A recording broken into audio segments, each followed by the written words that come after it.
মারাত্মক ভিডিও নিয়ে আপনাদের সামনে চলে আসলাম। ইতিমধ্যে আমরা সবাই জানি যে তিলোত্তমার ধর্ষণ এবং খুন মামলায় শুধুমাত্র একজন জড়িত নয়, একের বেশি মানুষ জড়িত, যেটা আজকে আবার বরাবরের জন্য প্রমাণ হয়ে গেল। সিসিটিভি ফুটেজ ক্যামেরায় একজন ডক্টর কিন্তু ধরা পড়েছে।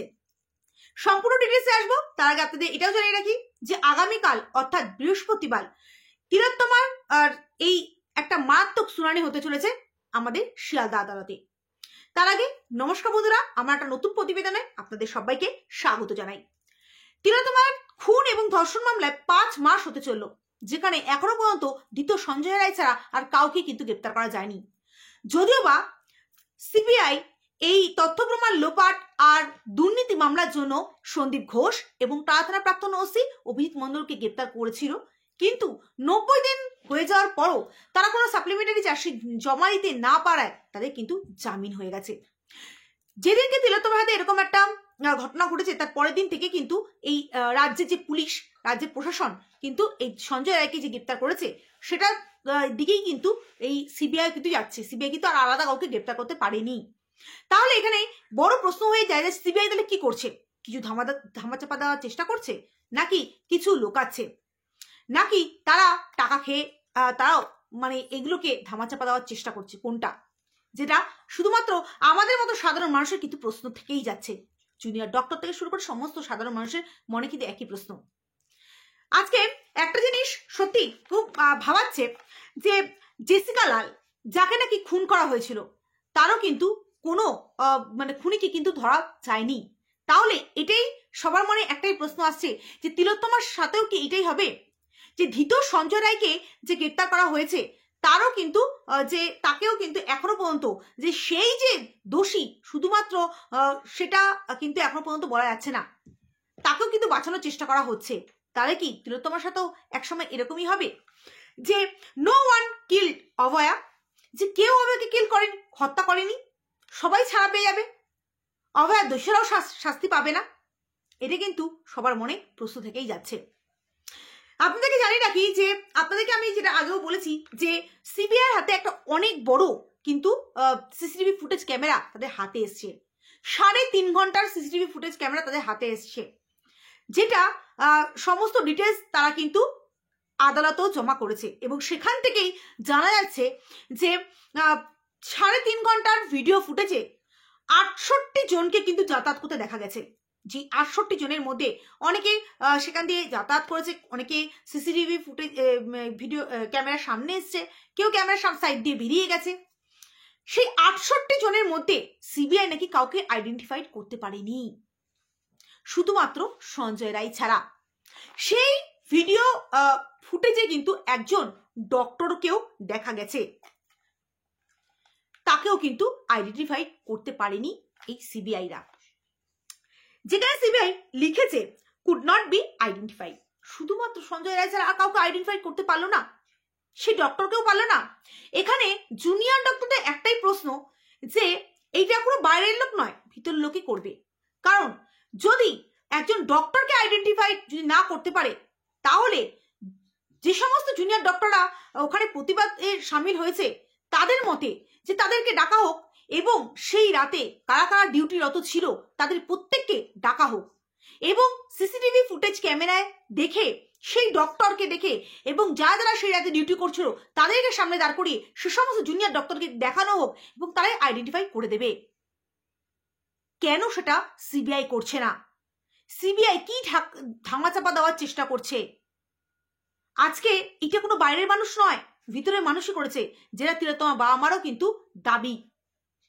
তাহলে কেন সিবিআই কিছু করছে না? আজকে তিলোত্তমা বাবা মা এটাই বলছে যদি আমাদের হাতে সেই দায়িত্ব থাকতো তাহলে আমরা এতদিনে বের করে দিতাম। সত্যি তো, সেদিনকে রাত্রেবেলা যারা যারা ডিউটিরত ছিল তাদের প্রত্যেককে কেন জেরা করা হচ্ছে না? তাদের প্রত্যেককে দাঁড় করি সেই ভিডিও ফুটেজের সাথে সেই ডক্টরের সাথে কিন্তু ম্যাচ করালে কিন্তু এমনিই ম্যাচ হয়ে যায়। তাহলে কেন সিবিআই করছে না?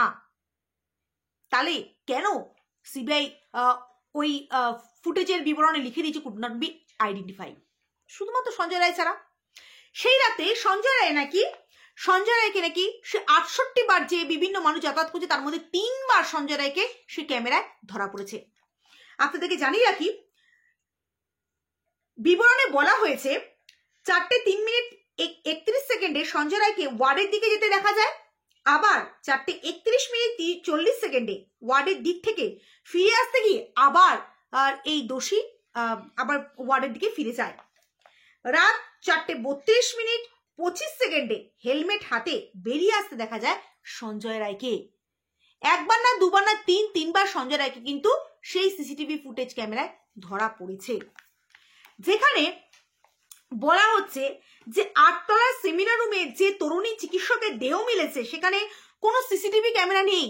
শুধুমাত্র ওই ফ্লোরে একটি মাত্র সিসিটিভি ক্যামেরা রয়েছে, যেটা পালমোনারি মেডিসিন বিভাগের ঢোকার মুখে কোলারসেভার গেটের একদম ওপরে। এই করিডোর দিয়েই যেতে হয় সেমিনার রুমে। কিছুটা গেলেই 9 নম্বর এবং 10 নম্বর লিফট কিন্তু রয়েছে। যেই লিফট দিয়ে কেউ আসলে, যেই লিফট দিয়ে কেউ উঠলে কিন্তু সেখানকার কর্মরত নার্সরা, যেখানে বলা হয়েছে সেখানে কিন্তু আরেকটু কিছুতে গেলেই কিন্তু নার্সদের ওয়ার্কিং স্টেশন, যেখানে সমস্ত নার্সরা কিন্তু সেখানে সব সময় কর্মরত অবস্থায় রয়েছে 24 ঘন্টা, এবং তার সামনে কিন্তু 9 নম্বর এবং 10 নম্বর লিফট।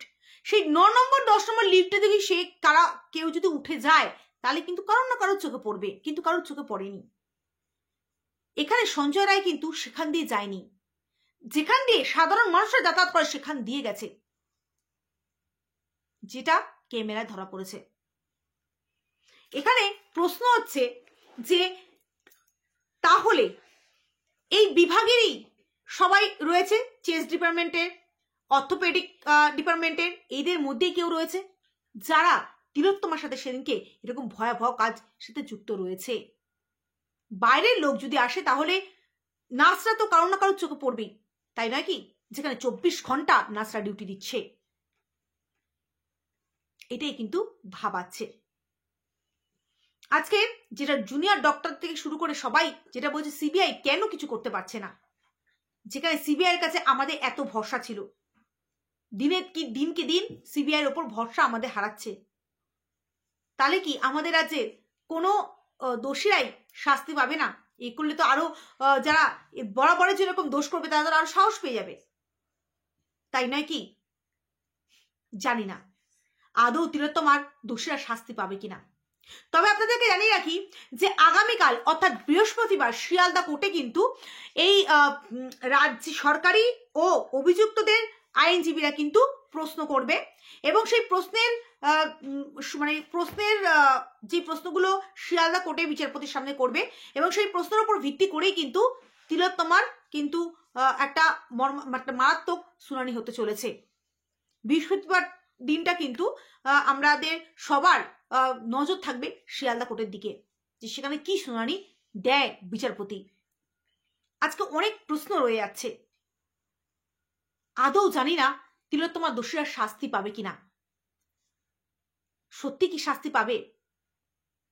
যেখানে সিবিআই তাদের যে এই এতদিনের, তারা এখনো পর্যন্ত বলে যাচ্ছে তাদের নাকি ইনভেস্টিগেশন তারা এখনো অনেক বাকি আছে, ইনভেস্টিগেশন তারা নাকি এখনো পর্যন্ত করে যাচ্ছে, যেখানে সহজ পদ্ধতিতে সেই রাতে কারা কারা ডিউটিতে ছিল তাদেরকে যদি ধরে আনা হয়, তাদেরকে যদি ডেকে আনা হয় এবং সেই সিসিটিভি ফুটেজ ক্যামেরায় যদি মেলানো হয় তাহলে কিন্তু দোষী বেরিয়ে যায়।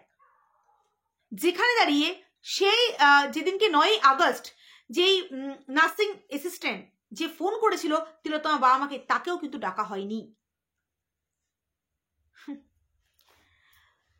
শিয়ালদা আদালতে 51 জনের সাক্ষ্য নেওয়া হয়েছে এবং তার উপর ভিত্তি করে সরকারি এবং অভিযুক্তদের আইনজীবী প্রশ্নবাদ করবে, এবং তার উপরই কি শুনানি হয় সেটা আগামী দিনে আমরা দেখতে পাবো। তবে জানি না তিলোত্তমার সাথে সেই রাতে একটা মর্মান্তিক ঘটনা তো ঘটেছে, সেটা সবাই আমরা জানি, কিন্তু কারা কারা যুক্ত আছে যদিও বা বুঝতে পারছি, কিন্তু সিবিআই কেন চোখে পট্টি বেঁধে রেখেছে কিসের জন্য সত্যি বুঝতে পারছি না। তো চলুন আজকের মতো প্রতিবেদন আমার এই পর্যন্ত, আবার আসবো নতুন ভিডিও নিয়ে, ততক্ষণের জন্য নমস্কার।